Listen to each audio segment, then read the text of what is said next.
اعوذ باللہ من الشیطان اللعین الرجیم بسم اللہ الرحمن الرحیم الحمد للہ الذی ہدانا لہذا وما كنا لنہتدی لولا ان ہدانا اللہ۔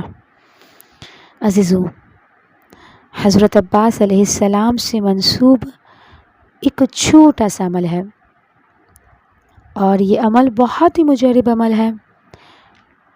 جن لوگوں نے ان عمل کو کیا ہے، مولا عباس کی اس عمل کو کیا ہے، ان کی جو مشکلات ہے فوراً مشکلیں ان کی حل ہو گئی ہے، پریشانیاں مصیبتیں دور ہو گئی ہے۔ اور میں جو حوض علمیہ کی جو بنیاد رکھی ہے نا، آیت اللہ حائری نے یہ عمل بتایا ہے۔ آیت اللہ حائری کون؟ پہلے جو اسلامی حوضے تھے نا، وہ عراق میں تھے، نجف میں، آج بھی ہے۔ لیکن اب اگر آپ کسی سے پوچھو نا کہ آپ کہاں پڑھتے ہیں، تو وہ کہیں گے کہ ہم قم میں پڑھتے ہیں۔ تو یہ قم کے حوضے کی جو بنیاد رکھی ہے وہ آیت اللہ حائری نے، اور عزیزان محترم یہ آیت اللہ حائری کربلا میں مجلس پڑھتے تھے۔ ماہ رمضان کی مبارک راتیں تھی، اور وہ روزانہ امام حسین علیہ السلام کے حرم میں مجلس پڑھتے تھے۔ خدا ہم لوگوں کے دل بھی کربلا کے لیے تڑپ رہا ہے، کربلا کی زیارت کے لیے تڑپ رہا ہے۔ خدا جلد سے جلد کربلا جانا نصیب کرے۔ تو عزیزان محترم، ملتا ہے کہ آیت اللہ حائری نے 29 رمضان تک، یعنی 29 راتیں انہوں نے کربلا میں امام حسین علیہ السلام کے روضے میں مجلس پڑھی۔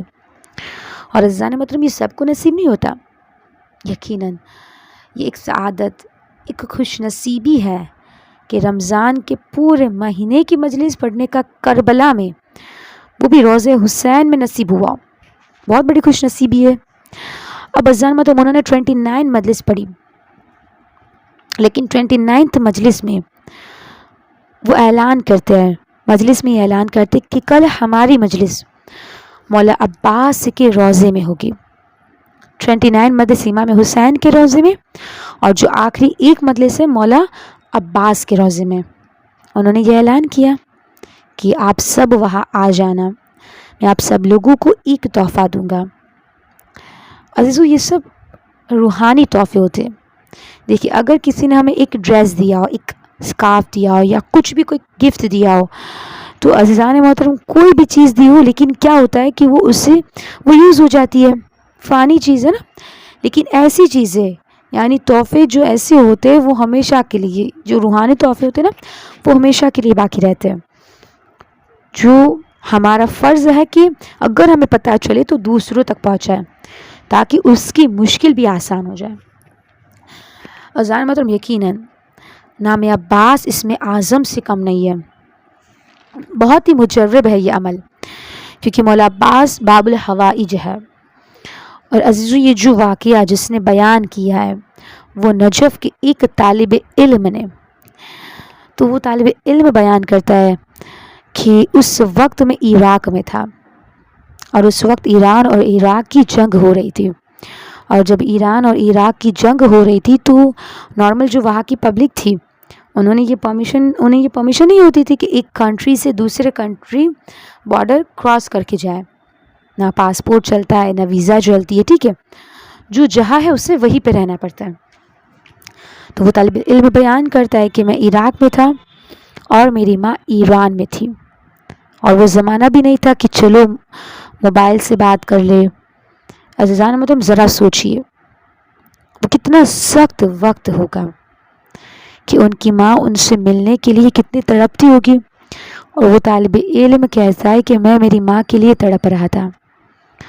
تو جب آیت اللہ حائری نے یہ عمل بتایا تو جوان کہتا ہے کہ میں اس آخری مجلس میں مولا عباس کے حرم میں موجود تھا، اور آیت اللہ حائری نے یہ عمل بتایا، اور جیسی عمل دیا، وہ طالب علم کہتا ہے کہ میں نے شوال کی پہلی شب سے یہ عمل سٹارٹ کر دیا کہ خدایا مجھے میری ماں سے ملا دے۔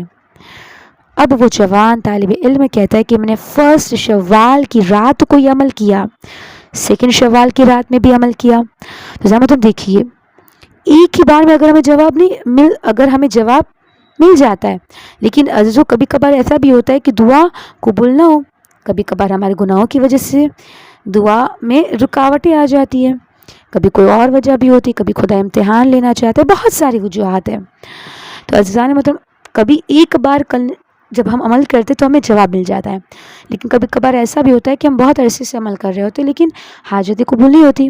شاید اس کی ایک وجہ یہ بھی ہوتی کہ خدا کو ہماری آواز بہت پسند ہے. تو اگر دعا قبول نہ ہو تو کوئی بار بار ہمارے گناہوں کی وجہ سے، تو سب سے پہلے مطلب کوئی بھی عمل کرے نا، سب سے پہلے استغفار کرنا چاہیے، کیونکہ دعا کی راہ میں رکاوٹ اگر کوئی چیز بنتی ہے تو وہ ہمارے گناہ ہے.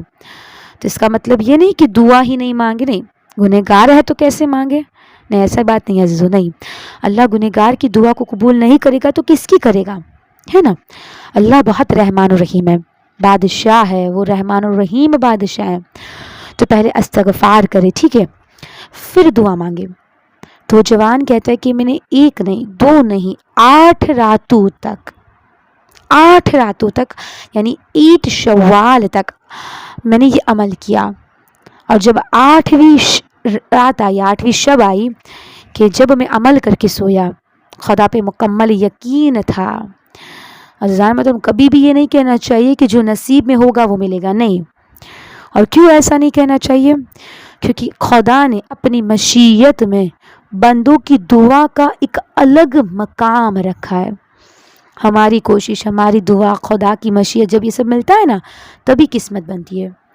تو دعا تو قسمت کو بھی بدل سکتی ہے، موت کو بھی ٹال سکتی ہے، کتنے ایسے واقعات ہیں. تو دعا ایک ایسا ہتھیار ہے، ایک ایسا خزانہ ہے جو خدا نے ہمیں عطا کیا ہے. تو وہ جوان، بہرحال وہ جوان کہتا ہے کہ 8ویں رات تھی اور میں سو جاتا ہوں، میں نے عمل کیا اور میں عمل کر کے سو گیا. اچانک رات میں دروازے پہ دستک ہوئی. اب وہ جوان کہتا ہے کہ عراق میں میرے کوئی رشتہ دار نہیں تھے، میرے کوئی بھی رشتہ دار نہیں تھے، میں ایرانی ہوں، تو اتنی رات میں کون آ گیا. اب جب دروازے کو نوک ہوا، واپس جب نوک ہوا دوسری بار، تو جوان نے پوچھا کون آیا ہے. تو جواب ملا کہ تیری ماں ہوں. اب جب اس نے دروازہ کھولا تو اس کی ماں سامنے کھڑی تھی. کہا امی آپ کیسے آئے؟ کہا بیٹا مجھے کچھ بھی نہیں پتا کہ میں یہاں کیسے آ گئی. کہا ممی پاسپورٹ کا نہیں پتا، ویزا نہیں پتا، لیکن میں یہاں آ گئی ہوں، یہ حقیقت ہے. ابو الفضل عباس نے اس عمل کے ذریعے اس ماں اور بیٹی کی ملاقات کروا دی. وہ عمل کیا تھا؟ یہ عمل آیت اللہ حائری نے بتایا ہے، اور یہ عمل بھی بہت آسان ہے، یعنی کچھ یاد رکھنے کی ضرورت بھی نہیں ہے. عزیزان محترم، مولا عباس کی جو نام کی عدد ہے نا وہ کتنے؟ 133، 133، ٹھیک ہے.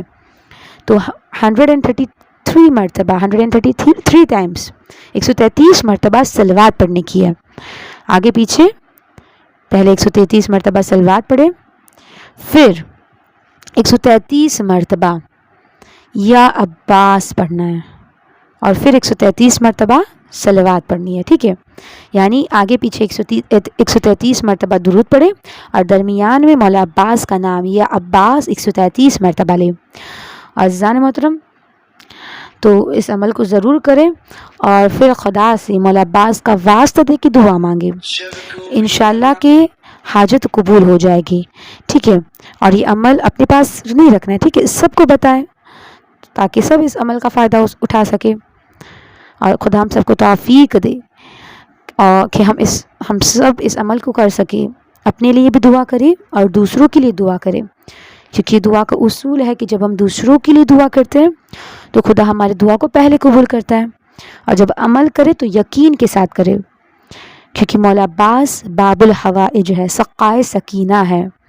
انشاءاللہ باب الحوائج سب کی حاجتوں کو قبول کرے. چھوٹا سا عمل کو اتنا ٹائم بھی نہیں لگے گا، لیکن قلب کو جگہ پہ رکھ کے عمل کرے، ٹھیک ہے. ایسا نہ ہو کہ ہم عمل بھی کر رہے اور ہمارا ذہن کہیں اور گھوم رہا ہے، ہمارا قلب کہیں اور ہے، ٹھیک ہے. تو جب ہم دعا کریں تو ایسی کیفیت دل کے ساتھ دعا کرے، خود یہ محسوس کرے کہ ہم مولا عباس کے حرم میں، مولا عباس کے روضے کے سامنے بیٹھے ہیں، اور پوری توجہ کے ساتھ، حضور قلب کے ساتھ اور خالص اس عمل کو کرے، ٹھیک ہے، کیونکہ خلوص کے ساتھ اس عمل کو کرے، خدا انشاءاللہ سے سب کی دعا کو قبول کرے گا۔ وآخر دعوانا ان الحمد للہ رب العالمین۔